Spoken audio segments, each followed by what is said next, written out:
We want to welcome New Mexico Lobos head coach Richard Pitino once again to the wall-to-wall basketball entity that is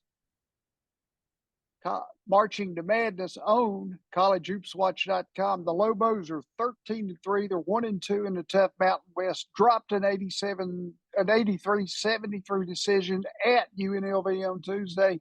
They were coming off a 77-60 win over the Wyoming Cowboys. Coach Pitino and his team host San Diego State tomorrow on CBS. Coach, it's always a pleasure. Well, thank you for having me. I appreciate you doing this. Oh, sure. You guys took a 77-60 win there, as we said, over Wyoming over the weekend. And then Tuesday, it felt like that it was an uphill battle most of the game in the loss at UNLV. Yeah, I think we're kind of doing what everybody in the country is doing right now, is struggling to win on the road. We're sitting at 13-3, which is a good record, obviously, and our three losses have been on the road. They've all been a little bit different. I think the Colorado State game and the UNLV game were a little bit more similar to the St. Mary's game early in the year. St. Mary's, we didn't have Jalen House. Nelly Jr. Joseph had just gotten here, so that was moderately understandable. But we've got to put together better second halves on the road. First half at Colorado State, first half at UNLV, both single-digit one-possession games. And for whatever reason, we've come out of halftime and we haven't been great. So give credit to UNLV. They're also a really talented team. They've got a lot to do with it, and certainly Colorado State did too. I think the thing we got to get better at is shooting the ball. UNLV had 30 points from 3 to our 6. It's really hard to win that way. You got to be really, really good in the post, at the rim, free throws. So we got to make it a little easier on ourselves scoring the basketball. Donovan Dent led 4 Lobos in double figures in the win at Wyoming. He seems like a key playmaker as well as an assist man. He's a high assist guy, and I think when you have two guards in Jalen House and Mashburn who are not as high assist guys as maybe Donovan is, that can help complement the other guys, because I want Mash and House to be extremely aggressive. And I think Donovan has kind of a calming factor where he certainly does a great job of figuring out ways to find guys off the ball screens, find guys in transition. So he's certainly more of a pure point guard than maybe those other two guys are. So it's a good compliment. When you look at Dent, he's 6'2", and then you have House and Mashburn 6'1", 6'2" as well.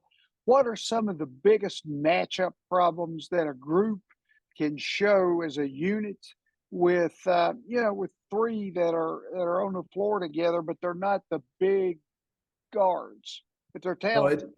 That's an issue, and I think every coach wants their 5 best guys on the court as much as they possibly can. But the hard part has been, Mashburn missed 7-8 games early in the season. Jalen House missed 7 or 8 games early in the season. So the two of them going into conference play had only played 15 minutes together. So we kind of hit reset in conference a little bit. I don't know. I think there's points in the game where you certainly can play those 3 together, but there's other times maybe you can't, because it is hard to rebound. It's hard to defend when you're smaller. I don't care how good your offense is. And if we are going to play those 3 together, we need to be great offensively. And we got to shoot the ball better and do those things. So I don't know if there's an all or nothing answer to that lineup. I think you got to continue to go game by game to see how it works. As you have Mashburn back now in his 3rd season, he's become a consistent scorer for you, leads you in points right now at about 16 per game. What parts of his game allowed him to score from game to game and keep it, solid, keep it real? He can shoot. He's aggressive. He's confident because he puts in the work. He's a tough shot maker. Sometimes you as a coach have to live with that a little bit at times, which is fine. But I think more than anything, he's really, really confident, not in an arrogant way, but just in a belief in himself because he does put in the work. JT Toppin shoots around 68%.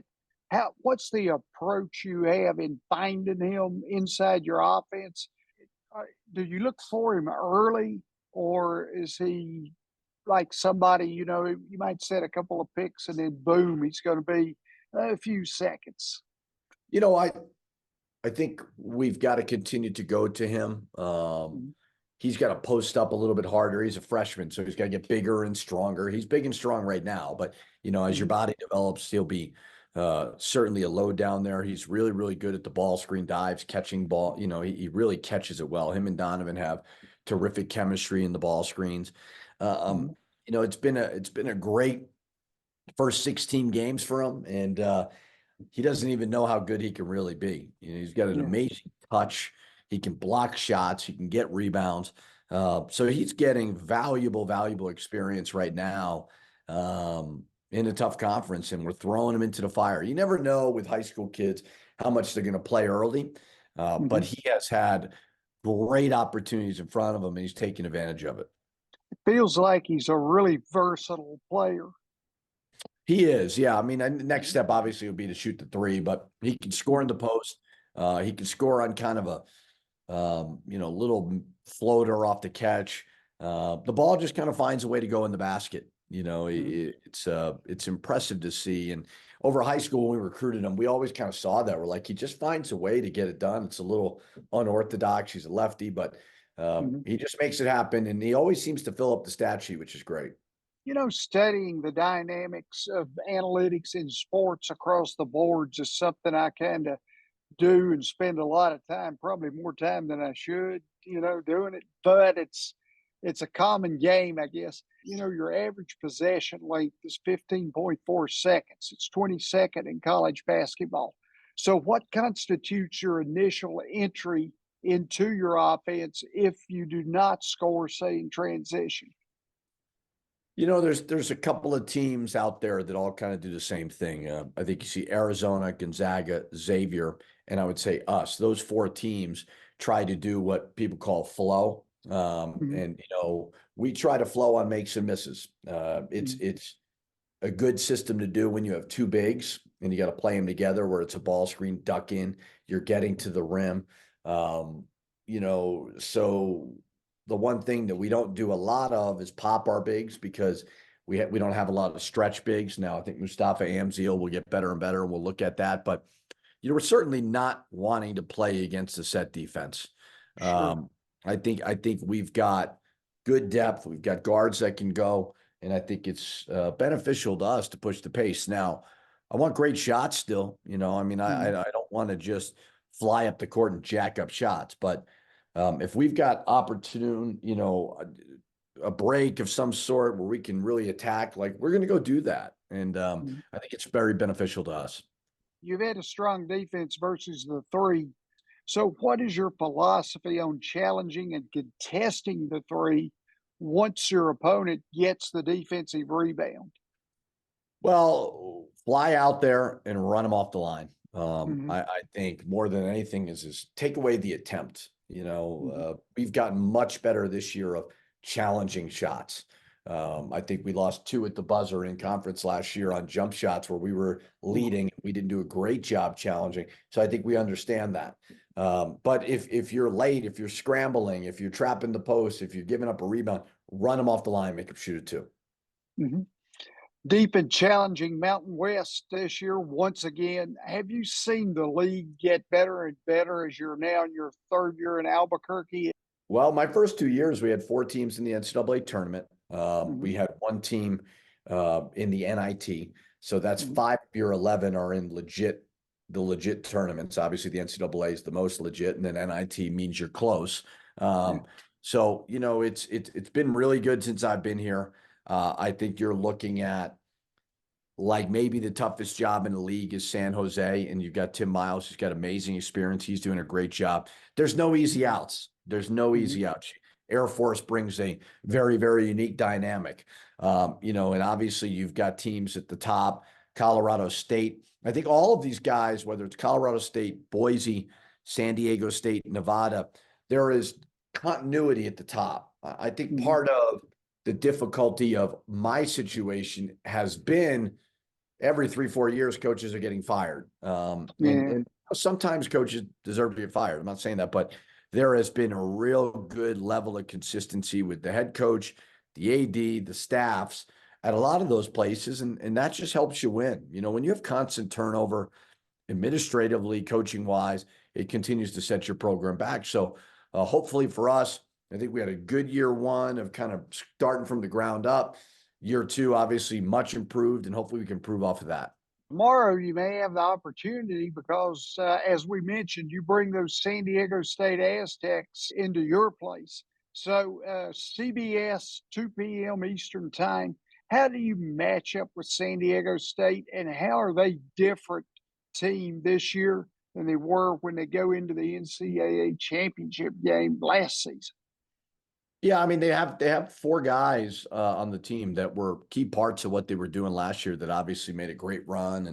And what they always are is big and old and strong, and that takes time, you know. And it's kind of like we talked about where you got Coach Fisher had been there for a long, long time. Coach Dutcher, their staff has all been there for a long time. So there's great continuity of what they're trying to do, and pieces can change, graduate, transfer, or whatever, but they still kind of stay consistent with what they're doing. And that's certainly a testament to what a good program is all about. So going to be a physical war. They're bigger than us at a lot of positions, so we've got to be scrappy. And they always, they're a little bit more diverse offensively this year than they've been in the past. But they've got a kid in Jaden Ledee who is as good as the country. Be a challenge, but a great opportunity. Last thing, Coach. Obviously, your father is the Hall of Fame head coach, Rick Pitino. And I've told you before, he's always been one of my favorite people, not only in basketball, but across, the sports hemisphere.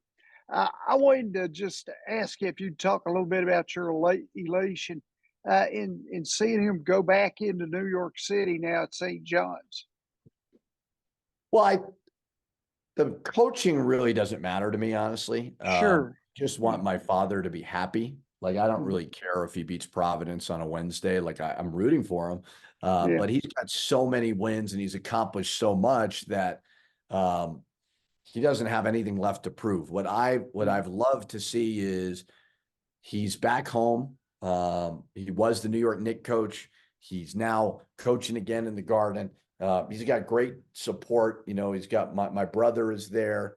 We've got Mhm. aunts and uncles. He's got good friends. So, you know, the support that he gets at those games is really cool to see. You know, your dad at 71 years old, like, I like that better than him being coaching in Arizona where he's kind of by himself or whatever. So for me, just seeing that he's in good health, he's having fun, is way, way more important than any type of success on the court. He's certainly proved that, but it's awesome to see him enjoying it more than anything. Definitely awesome. I love turning those games on.